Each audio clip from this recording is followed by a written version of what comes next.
For today, we're going to start out with the Surveyor 3 camera.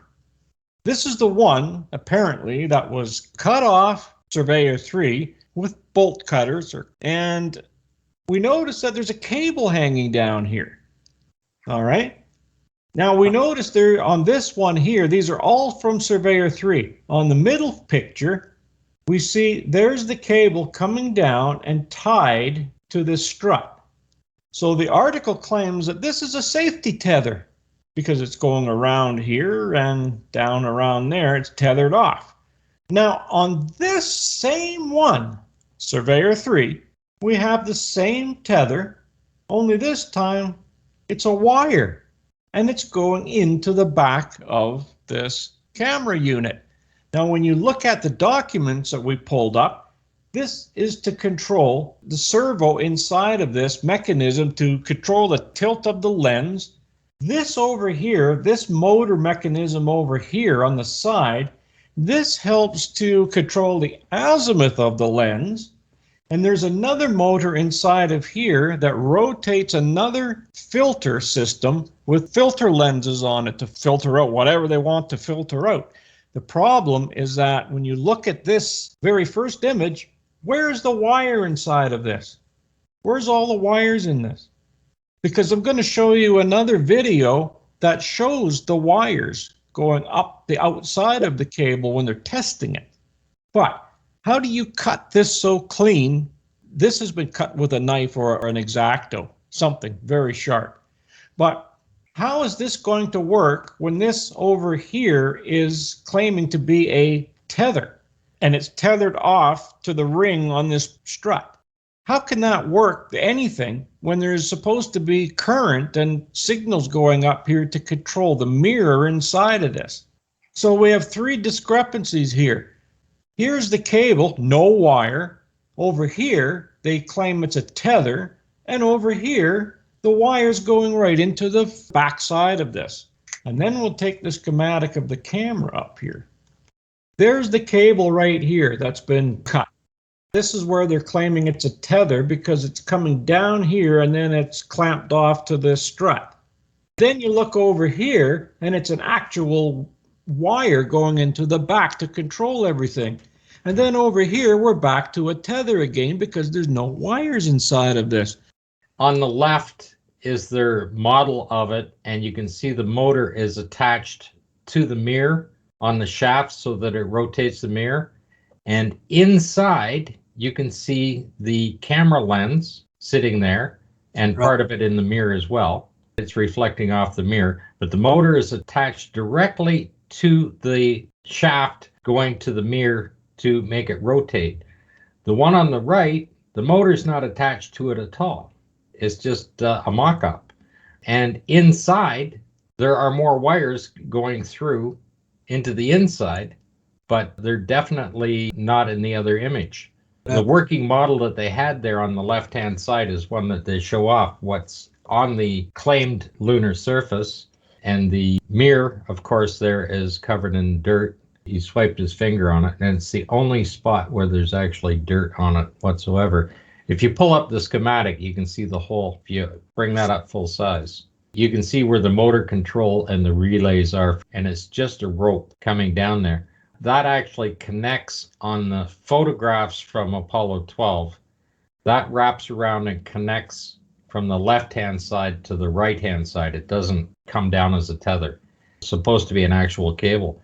I think when they were just making a mock-up, instead of using wire, they just used rope. When you zoom that in there, that cable goes down, wraps around the back, and comes up to where his hand is. It doesn't tie in down there. Then you take this one over here and you look at this guy, and you can see that there's a ring and it's just attached to this. It's tethered off. This comes around and goes around, and it goes right back up again, up this way. But what surveyor is that supposed to be? These are all Surveyor 3. I double-checked them. They're Surveyor 3, all of these. When we're going to look at something a little bit more interesting, we're going to look at the video. See this wire going down here? Well, I'm going to show you some other ones where there's just strands of wire going down here. So there's your wires. So let's put this over here, and let's just have another look at this one. Put this one up. And let's put this one up. There's something not matching here. No. There's 3 different models of it. The videos are all claiming to be from Surveyor 3. These, to me, look like Surveyor 3, 5, and 7's cameras when I go and look back, because they're different cameras. They say this is Surveyor 3, this is Surveyor 3, this is Surveyor 3, and this is Surveyor 3. That's in the museum. Yeah, well, the motor on the right-hand side there that is connected in one and not connected in the photographs. It sits back from the mirror. It's not even on the pin to rotate it. So if you look at the different Surveyor cameras, that's Surveyor 7. Yeah. The one with the motor sitting back further. But you can see the motor on the right-hand side of that one is connected to the mirror to rotate the mirror. And on the left-hand side, that's an actual wire coming up there, not just a tether. And that rotates the mirror around. You see this? There's your cam lock connector here, and then it just keeps traveling up there, and then it goes right into the side or the back of it. And you can see the wires inside there. Yes, and there's all your wires coming through. Then when you look at this, you're going, my God, what's wrong with this situation here?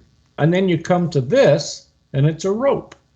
And let's double check that. Oh, yeah, it's the same picture, all right. So there it is. There's the rope. There's no wire inside of this. So these bolt cutters they use to remove it from the Surveyor lander. Are there any pictures of the bolt cutters being used? No. We couldn't find any. They're only showing in the cue cards. There's the cable coming down around. It goes around behind it and actually attaches up at the base of this unit here on the right, the other motor at the top. And this cable here goes through and up to it. And you'll see it again there closer. It's funny when you see a photograph and then you see that they've added more tape to it or whatever, for whatever they're doing there, right? Just been added while they're taking the photographs, right? Right. Added was on the moon, hey? Yeah. They had the moon maintenance guys are there. Yeah. You can still see it there in that photograph. It's right there. It goes around the back. It is not running as a tether. And this is as far around the back side that you can get of it, wrapping around there, going up.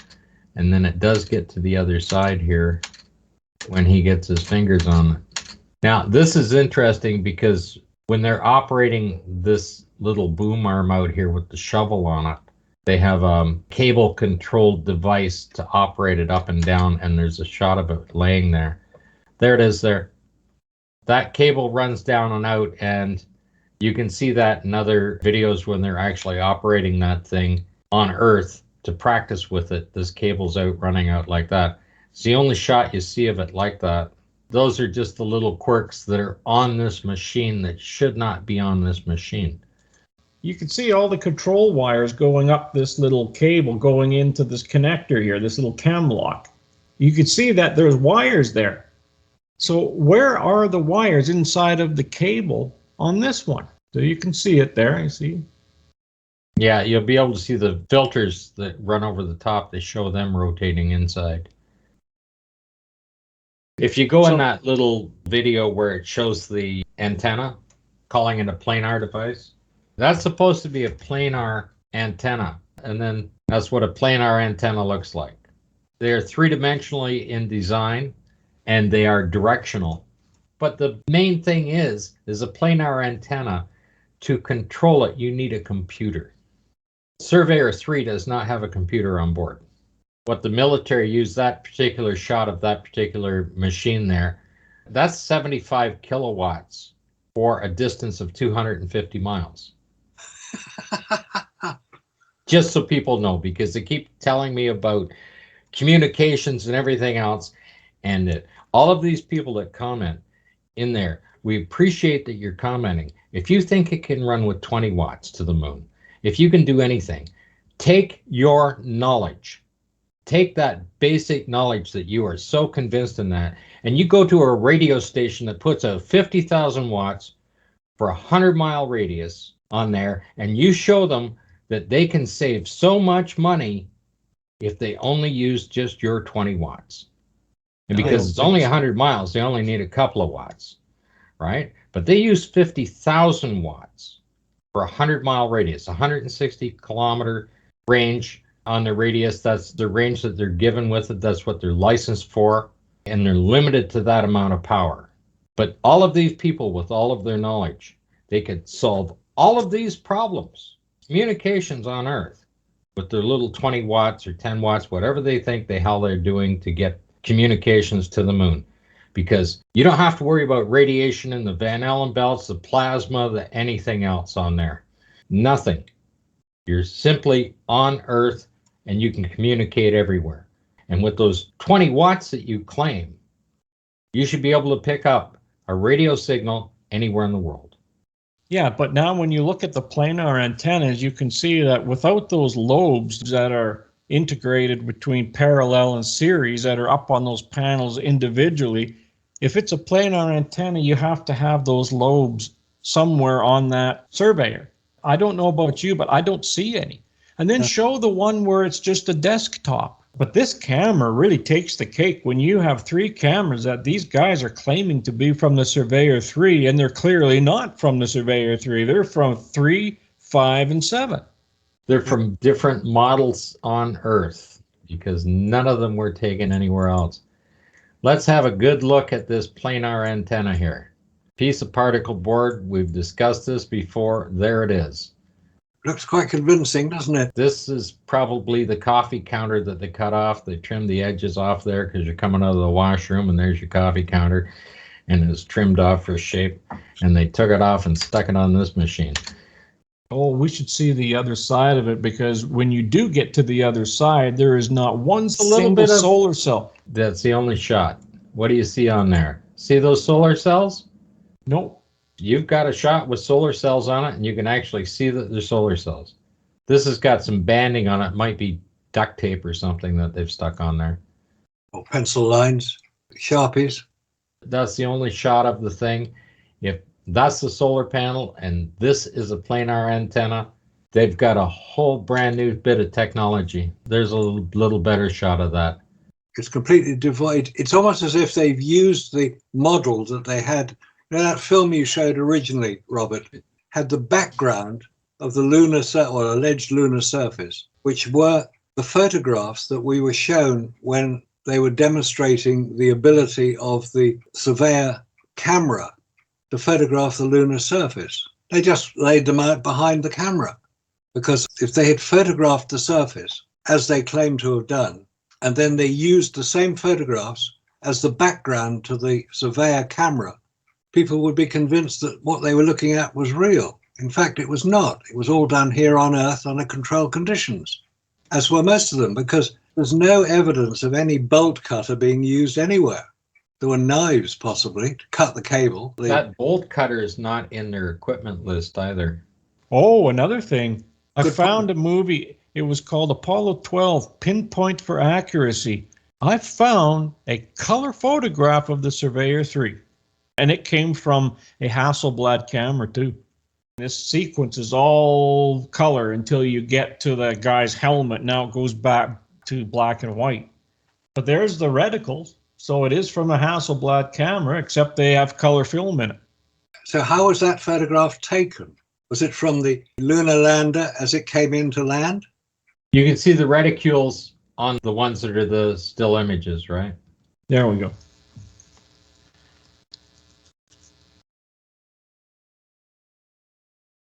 Obviously, they just changed the film to color. Yeah. But there, you can clearly see the reticules on it. They're just taking the still images and putting it into this video. Yeah. Boy, and did you see the sun? I don't know if you noticed that in the helmet there. Look at this. That's a big sun, isn't it?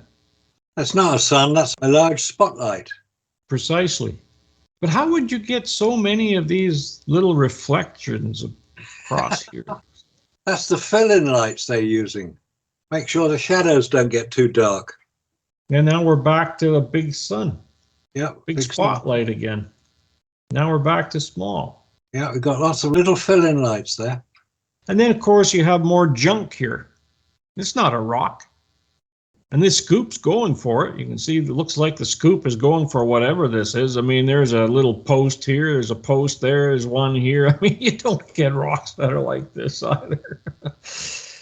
Oh, by the way, you want to see there's the desktop again. It hasn't changed. I don't see any lobes on it. No, that's a nice planar antenna. There, I just put the cue card in there with the bolt cutters. Oh, look. That they're walking out, just the cartoon of it. They got a great big one. 2 guys have to carry it. Yeah, Vernier Engineering. So that's where they kept it. But why don't you see them using it? Ah, good question. Why don't you? Maybe both of them had to use it and they had to set their cameras down. Maybe the photographer had to help them, so they set the camera down. Getting worse. Yes, now it's getting worse. Maybe the director, Jones, had to come over and help them. Oh, he's a busy So they chap. couldn't film him. Wasn't Gynes the photographer? Yep. He's the one that added the extra duct tape to that rope. Well, somebody had to do it. When you look at one picture, the very next picture has got duct tape added to it. Yeah. It's pretty interesting how they can do that. Give us a little rundown of this motor. That particular motor, the one on the left-hand side, you can actually see the motor is at the bottom of that housing, and it's running a gear set that rotates the mirror up and down depending on how it's rotated around whatever direction. And that's an actual television camera that's running in there. So it's not running film or anything. They've got it set so that it can take a still shot. They're just taking a frame shot of it as it's running out there. That's how they got the 11,000 photographs. Yeah, but if you notice the mount, the way the motor's mounted on the one on the right-hand side, it's lower to that pin. And then here, this is higher. This is actually in line with the pin. How's that going to rotate? It can't rotate the mirror because it's the pin that's making it turn. That's how it pivots. It's pinned through on both sides. The motor is attached to the one side right into the mirror so that when it turns, it moves the mirror. On the other side, it's just a cheap mock-up. You see the one on the left-hand side, you can actually see the casing of the motor, and the housing of the motor is right there down at the bottom, the 2 different colors of it. The one on the other side is just white nothing with a cheap band to hold it in place there, and it's not even lined up. It's not attached to the mirror or anything. Oh, by the way, you see, you can see the reflection of this mirror. You could see the ground reflection in this. But over here, if you notice, it's all full of dust, and you cannot see the ground. That's the only dust on the entire machine. And of course, the mirror is facing down on the angle, so the dust must have levitated up just to the mirror, but the rest of the machine is whistle clean. As a matter of fact, they must have washed it because there's still water laying on top. And we got that nice shot of them with the water laying on top there. But this is interesting because this one on the left side is actually in line with the pin, but the one on the right is not. The only way that this one could work is if there was a moon-shaped gear here and one down on the bottom so that they would go like this. That would work, but I don't see any gears down there. It's not connected. It has to connect to the pin somehow. Well, in any case, something's definitely wrong with this whole scenario here. It's all mocked up from the models that they had here on Earth, the photographs that they allegedly took on the moon, and descriptions that we can't confirm, but they can say whatever they like to prove that the thing was on the moon. They don't show the bolt cutters that they used to remove it from the Surveyor lander.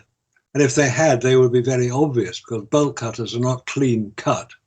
And you've got this thing with bits of rope hanging off it, no wires where there should be wires, no bolt cutters where there should be bolt cutters.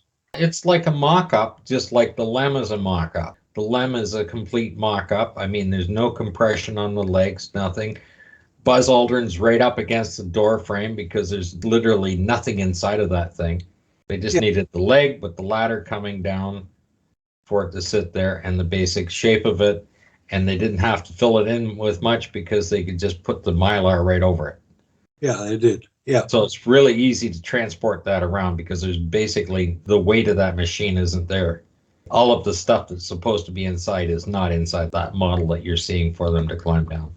It's what we've been saying for a long time, really, that the whole thing is a fabrication. It's a mock-up. Now what we need to do is pull up Neil deGrasse Tyson and listen to that minute and a half. Okay, let's have a look. Because the rocket did launch. We all saw the rocket launch. Now, did he actually say anything? No. No. Has he read the documents? No. No. Did he see the rocket take off? Yes. I think he was 4 years old or something when the rocket took off. He'd seen film of it. Let's put it that way. Let's be generous to him. Well, I watched him and the thing said he was 4 years old or something when the rocket took off. You know, and he said it impressed the pants off of him, and that's how he became an astrophysicist. And of course, he was hanging around with Carl Sagan and stuff like that.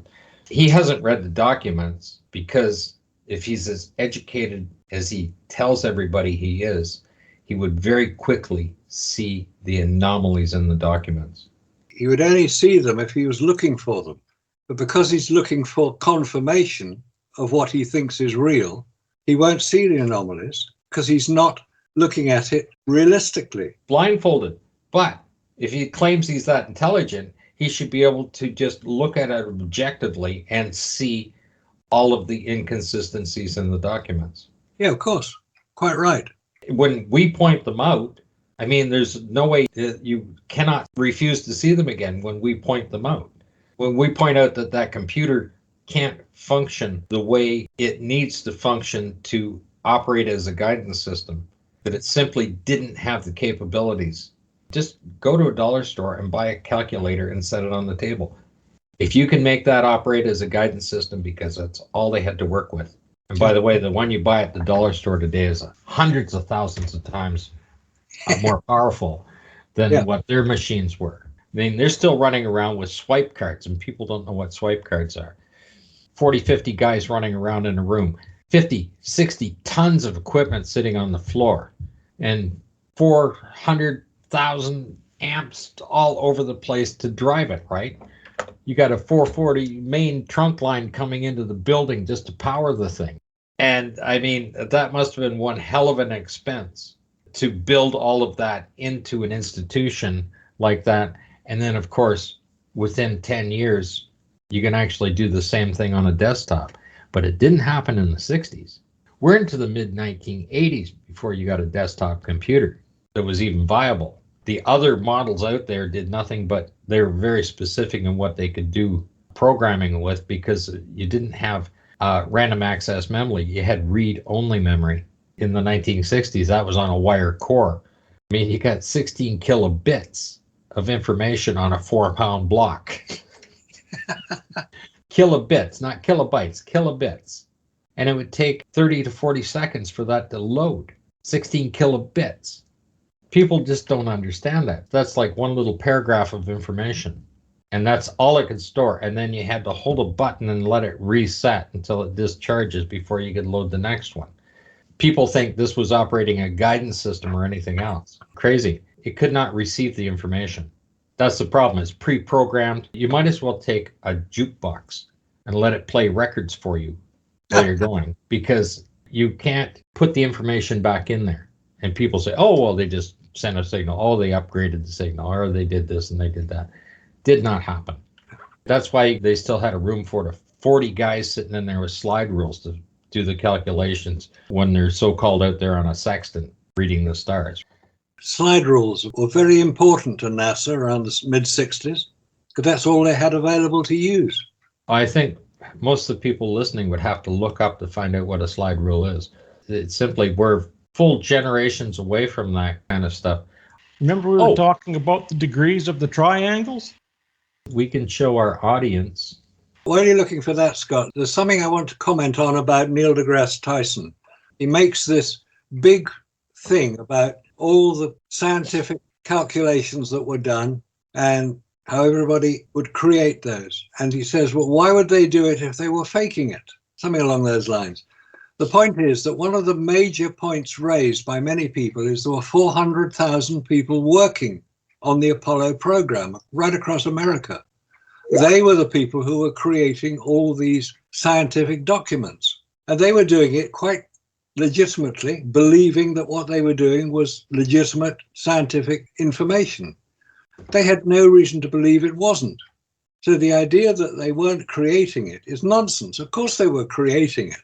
They were creating all the scientific information they could think of to be necessary to land a man on the moon. They didn't know they weren't going to do it because nobody had told them they weren't going to do it.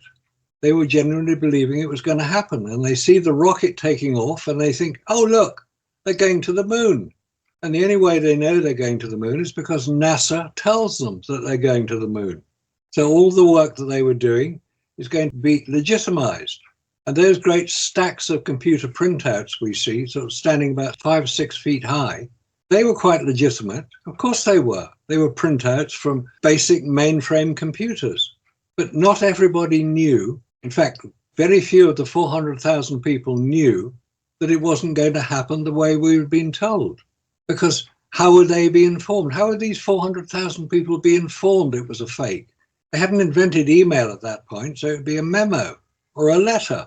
400,000 letters going around? Come on, guys, get real with your excuses. The 400,000 people who worked on Apollo, they were genuine, they were quite real. And they had friends, they had wives, they had husbands, they had family. So there were probably 2 million people involved altogether, directly involved. Of course, you can't keep a secret from 2 million people. You can keep a secret if you're only about 30 or 40 people involved. And they are working on national security, and they know that if they break ranks, they're going to land up 6 feet under. So let's get real about the excuses, shall we? That is what people need to understand. You're just working in a factory and you get a contract. Exactly. And that might not be your only contract. Like, well, look at Goodyear. They're making rubber tires all the time. Okay, well, let's build one for the rover. So there's no rubber in them. Okay, so they team up. They put a little Skunk Works team on there with NASA, and they build these wireframe mesh units with titanium loops in them. And They figure out how much weight they're going to carry. And they sit there and they build a machine so it can weave this thing in so that it's a circle pattern that it can fit on a rim. That's all they did. And of course, they couldn't figure out how to get the titanium treads on them, the little chevron treads that were on the thing. So they had to rivet them on because in 1969, they didn't know how to weld titanium. It was into the mid 70s before they figured out how to successfully weld titanium. Yeah. So then when you read back through all the documents and realize that, oh, well, they got titanium fuel tanks, so they're lighter weight. They got titanium this. Oh, the exhaust nozzle on the thrusters. Oh, they're all titanium. No, they're not. And here's this calculator. So you come down to here, and let's say we're going to take the flagpole. Right. So on this side will be your vertical line, so it's 90 degrees straight up. The flagpole's 8 feet high. And this is your degree angle here. Actually, when they took the photographs of it, it would be in the 14 degrees because when they landed, it was at 14. When they took off, it was 15. By the time they put the flag up, it might be 14.2, 14, whatever, right? So you come up here. Here's the degree angle of the shadow is 32 feet. If you see 11 or 12 feet in any of the photographs, you'd be lucky to do that. That's just at 14 degrees. Yeah. So if I put, say, 36 degrees in there, which I figure the sun angle is on the thing, you've got 11 feet. That's about right. Yeah. So it could be 35 degrees, it could be 34 degrees in that angle. If I put in 34 degrees here, then you're going to come up at 11.8. Yeah, that's about right. That's about what it is. So that's about what it is, just on that. So now the astronaut's going to be 6 feet high. So if we put 6 feet in here, then you've got 8'8". That's the shadow length. Just slightly longer than the astronaut. Right. The height of the LEM sitting there is 24 feet approximately, right? So you pull it up there at 34 degrees, the shadow is 35.5 feet long.